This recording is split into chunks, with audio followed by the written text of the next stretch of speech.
Today I'm going to show you how to fix your sticky, faded, and melting door panels. Previously, I fixed the sticky front door panels and dashboard and I absolutely loved the result. I used a premium suede material and that changed the look of my car. Everybody would just ask me where I did it from or how I did it. A very common question I get asked is what size of material should be used. So in today's episode, I'm going to tell you step by step on what length you need for the dashboard as well as each door panel of your car. So first, let's measure the length you need for the door panel. Regardless of what car you may have, on average, the door panel would require a minimum of 8 inches height or a maximum of 14 inches extended height and 32 inches length. That means you can use the 20 by 150 centimeter roll or the 40 by 150 centimeter roll for each door panel. The same also applies to the front doors. Now let's measure the dashboard. The minimum length you need for the dashboard is 52 inches and the height you need is 24 inches. That means you can use the 50 by 150 centimeter roll for the dashboard. And on the Lexus IS, there's a bit of extended length on the side trim just in front of the gear knob, which I covered with excess material. And in my previous dashboard tutorial, you will see how seamlessly I was able to add the excess material, which I will show you in this episode too. Today I'm going to fix the rear left door panel with this suede material. In today's episode, I'm going to use the 20 by 150 centimeter roll. I'm going to start by measuring how much I need. It is a stretch material, so don't be scared if it's your first time. And also I do recommend getting a vinyl trim tool set to make it much easier to tuck in the material. If you don't have a trim tool, that's fine too. You can always use a spare credit card of any kind.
Looks good so far. I'm happy with the quality of the material and nothing happens to it how much ever you try to stretch or tuck in. Now it's time to cut out the door handle and the small rear twitter.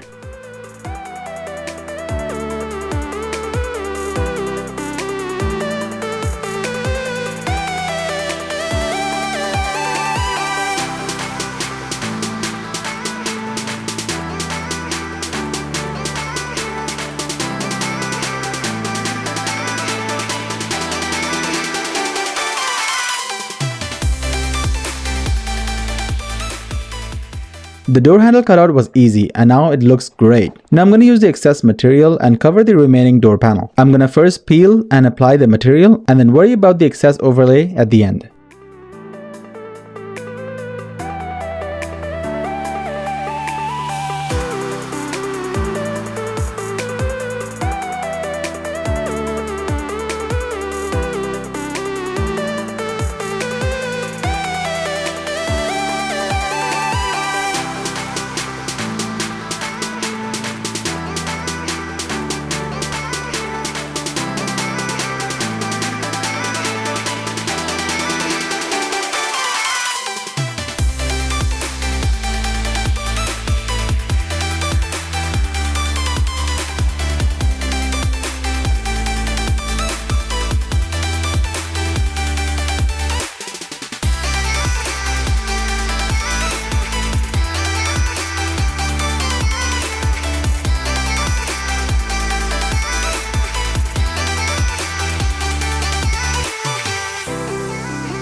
Check this out. I am super happy with the results and I wouldn't even tell myself where the difference is of the additional material that I just put. Now the rear door matches the front door as well as the dashboard. I'm gonna do the right rear door panel in my free time. And if you wanna do 2 door panels at once, then I would recommend getting the 20 by 300 centimeter, or you can also use the 40 by 150 centimeter and cut it in half along the length like I did in my previous episode. The other option you also have is to use the easy path, which is to get the 40 by 300 centimeter so you don't have to cut or paste additional material. I'm happy with the result of this cost-effective repair for your sticky melting dashboard and door panels. If you learned something new, hit that thumbs up button and don't forget to subscribe. Until next time, I'll see you on the next one.